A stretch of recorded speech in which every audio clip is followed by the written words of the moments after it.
It, meaning love, does not dishonor others. It is not self-seeking. We've been going through a series which is what I'm calling the character of an upside-down kingdom, and it's a way to look at how Christian character, if we develop our character as Christians, how that's going to run counter, what's going to run against what conventional society tells you character is, or more importantly, how to further your own interest. We've looked at developing and cultivating a character of patience and humility. And this week, we're going to be looking at a story in which Jesus is showing a character of generosity. And it's a hard parable to get through, to understand. You kind of got to peel it apart, and that's what we're going to try doing today, to see what is generosity? What is biblical generosity, and how do we develop and cultivate a soul that's generous? Now, today, the sermon, the message, is going to be a little sensitive for some people because it deals with money. Money. Now, if you know me, I don't normally like talking about money, especially from the pulpit, because it's a very dangerous topic to talk about. But today, we can't avoid it, because what Jesus wants us to see in this parable is that how we spend our money and what we do with our money is a direct reflection of what's inside our hearts and what our character is really all about. He says, basically, if you want to be a generous person, you can't be a generous person without being generous with your money. And here's the problem, not the problem, one of the pitfalls of money is that money is where we find, if we're honest, money is where we find most of our value as human beings. If you meet somebody and you find out how much money they make, if you find out their salary, you instantly can judge them. You know, you sort of can label them and put them into a category. Either they're above you or they're below you. If they're extremely wealthy, you'll probably feel inferior to them. If they're extremely poor, you might, if you're honest, feel superior to them. See, here's the thing about money. Money, more than almost any other thing that we own, gives us and provides us our sense of value, who we are.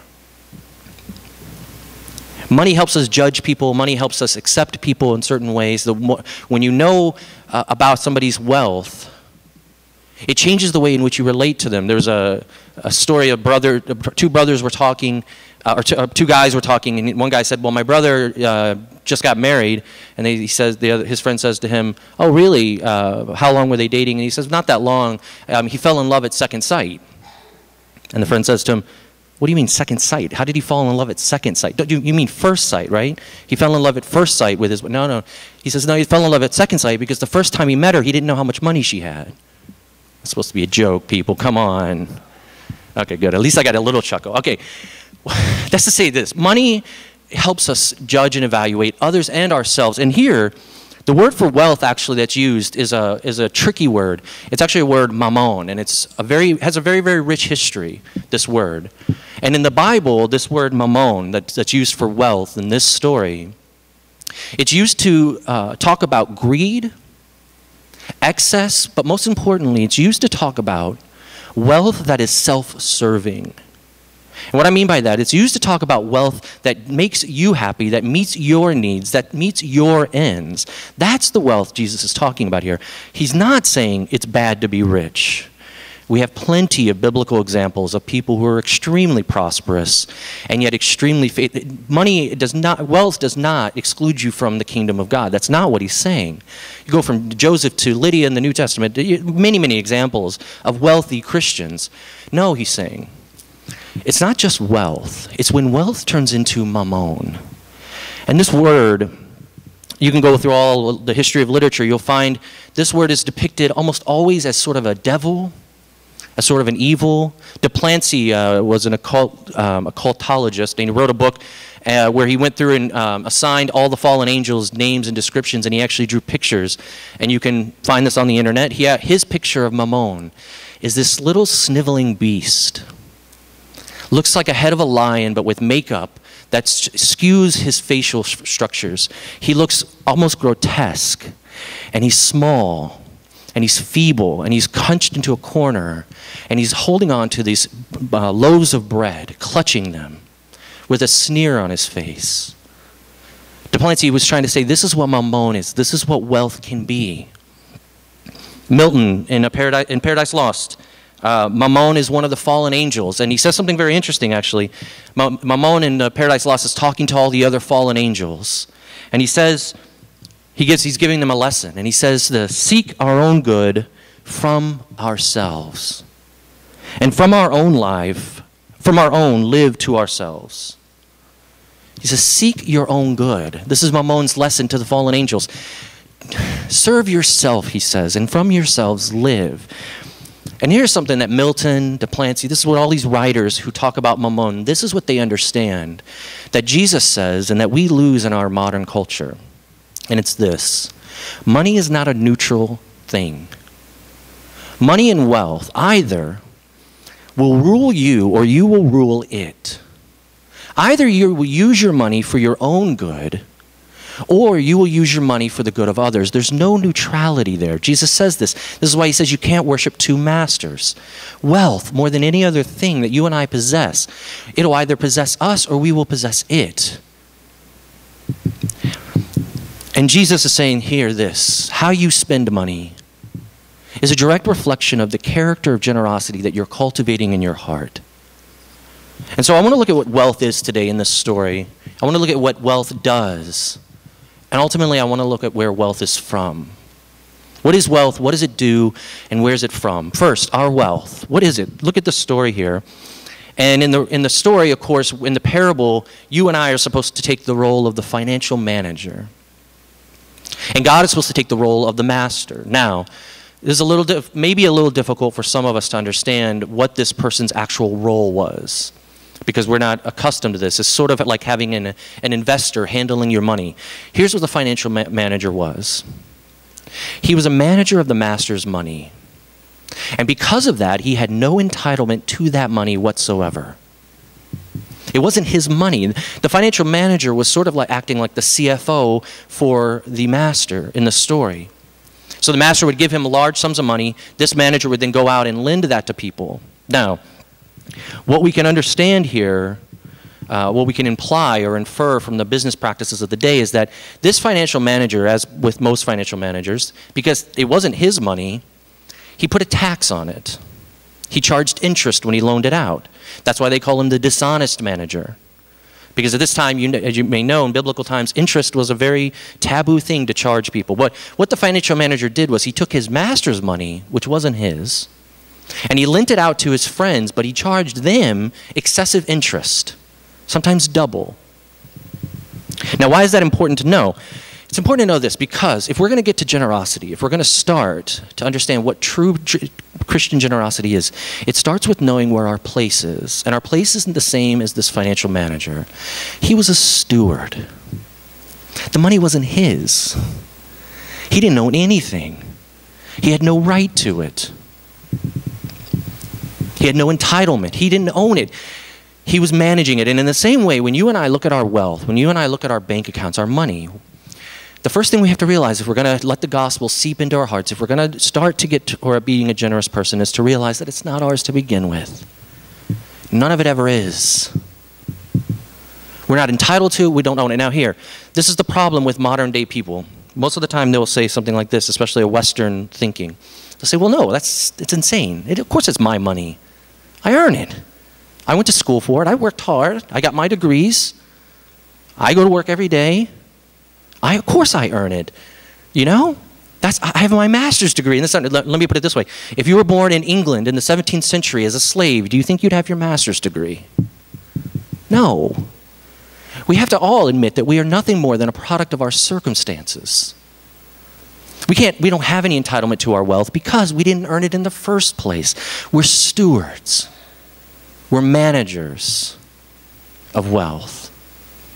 We're managers of the master's wealth. Now, I also believe, and I'll give a whole sermon on tithing another time. I do believe in a strict 10%, not a strict, a 10% tithe. The word tithe in the Old Testament literally meant a tenth, okay? So I do believe in that. Now, many people, many modern people, many even modern day Christians have a problem with 10%. Why? Because they feel giving 10% is taking out of something that they own.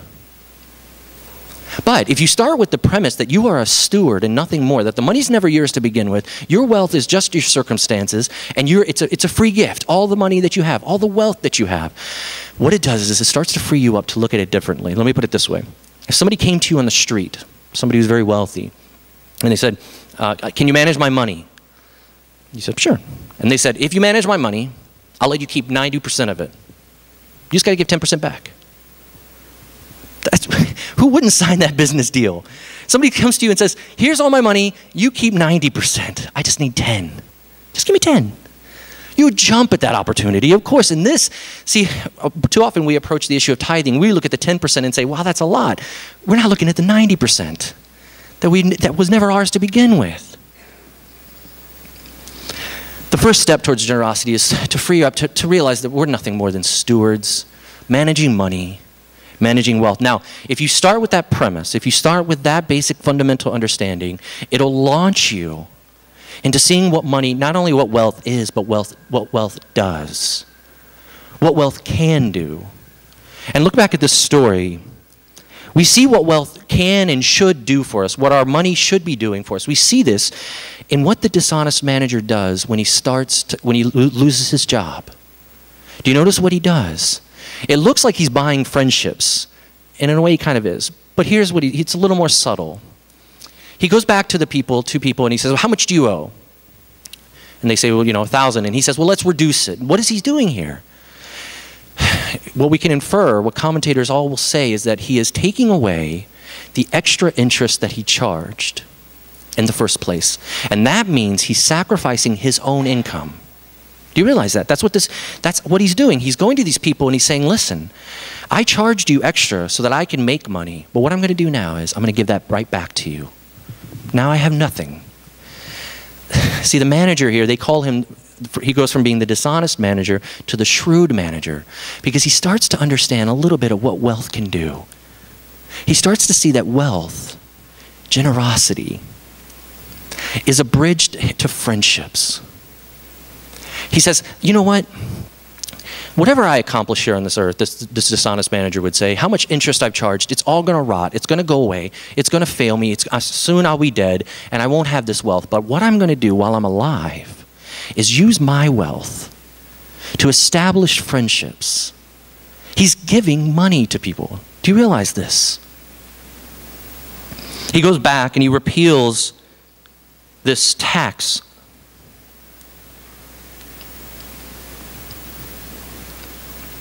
See, true generosity, and this is why we're talking about money today, true generosity is when you and I can take a hit to our bank account for the benefit and the needs of those around us. See, the dishonest manager, he was all for himself at the beginning of the story. Then he loses his job. Now, what would you do if you lost your job today? Would you go and give money to your friends? No, you'd probably say, well, I lost my job. I need to save money. This guy does the exact opposite. He says, I lost my job. I need to give money. And he does so because the manager recognizes that you and I, at our heart, we all have a deep, deep, eternal longing for friendships. That's what we want. That's what we crave, relationships. Not to live as ourselves, not to live for ourselves. And this is what the manager does. He starts to give. And he starts to give toward where it sacrifices his own well-being. Do you remember the old movie, It's a Wonderful Life? Some of you may not remember it, some of you may. I won't recap the whole plot here. Hopefully, I'm going to assume most of you guys know this movie. It's a Wonderful Life, George Bailey, the famous story of George. And what does he do throughout his life? He actually begins the movie sacrificing his hearing by jumping into the icy water to save his little brother. And throughout his life, George Bailey lives, and he goes through his whole life sacrificing. He doesn't go to college so his younger brother can. He stays home and he starts a business and he gives low-income housing. He builds it for the people in his town. And he sacrifices himself. He lives paycheck to paycheck with his struggling family. And George Bailey does this. And you know what? Of course, at the end of the movie, he's in despair. He's tired of being poor. He's tired of giving. He feels like his life is insignificant. He feels like his life has no meaning. And he's on the bridge and he's about to jump into the water to kill himself. And of course, Clarence, the angel, sent down from heaven to save him. Clarence jumps into the water for him. And then as the story goes, George, of course, says, I wish I was never born. Clarence says, okay, I'll give you your wish. And he goes around and George Bailey sees the lives of everyone that he touched and how different they would have been had he not been there in the first place, had he not sacrificed, had he not given up what he gave, had he not been generous with his wealth, with his money. And of course, I'm not a crier, as you guys know, at least not before today, but I do bawl every time at the end of this movie, because there's that scene, right, where George, he owes all this money, and his wife goes and gets all the people in this town who he's touched and who he's sacrificed and who he's been generous towards. They rush into his house and they give him whatever money they can to help bail him out. Do you see this generosity? And he opens the Bible, and what does Clarence write? He says, remember, no man is a failure who has friends. And of course, I lose it every time when I see that part, because Clarence knows, and this is Clarence saying what's in the Bible, that Clarence knows what this manager is doing. This manager knows that the only thing that's going to matter for eternity, for you and for me, is how we gave up our wealth and how generous we were towards the needs of others around us, and how we built up friendships, because we know no man or woman is a failure who has friends. That's our longing. Now, how do we get this generosity? How do you get to be a George Bailey? I don't know. I got to ask George. But we can see a part of it in scriptures. Here's what we see in 2 Corinthians chapter 8. We see what generosity looks like, and we see how you and I can start to get there. And it's by looking at Jesus Christ and saying he was the one who was wealthy, and yet 2 Corinthians says he became poor.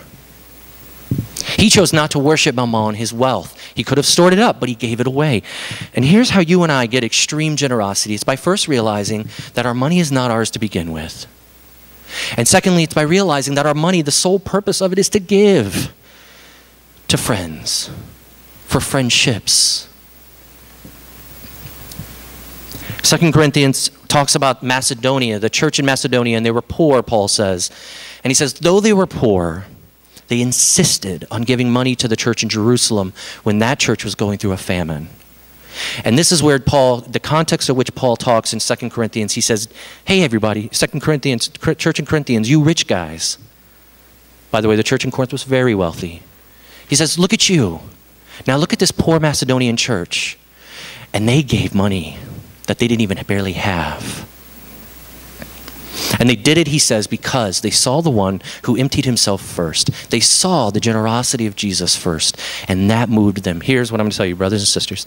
If you want to get to generosity, if we want to do this together and cultivate this as a character, we need the gospel to do it. We need the gospel to tell us, you were nothing, and yet I gave you everything. Because if you do it this way, there's two other ways you can do it. You can either say, well, I'm a religious person. God tells me I have to give 10%. Okay. You'll never give any more than 10%, I guarantee you. Religion says, give your 10%. That's your duty. Pay it. Okay. But you'll never give any more. You'll never be able to sacrifice like this manager sacrificed, who ate into his own savings when he had just lost his own job. But on the other hand, secular culture will tell you, no, your income, your wealth, you've earned it, so keep it. Use it for yourself. And the gospel says something totally different. It says this, you've earned nothing. You have nothing. You are a steward. But God says, through the cross, I loved you so much that I'm going to give you infinite wealth. This is probably difficult for some of us to put our heads around because of where we live. I know you guys aren't going to call yourself wealthy. I don't consider myself wealthy, obviously. But we live in Seoul, and the Brookings Institute did a research in 2012 by GDP, gross domestic product, and adjusted for wealth distribution. Seoul, do you know this, is the 4th wealthiest city in the world. Seoul is. Now, hopefully nobody's an economist because I'm going to get in trouble if I say that. But point is this, we live in a very wealthy town. We all have some money of some sort.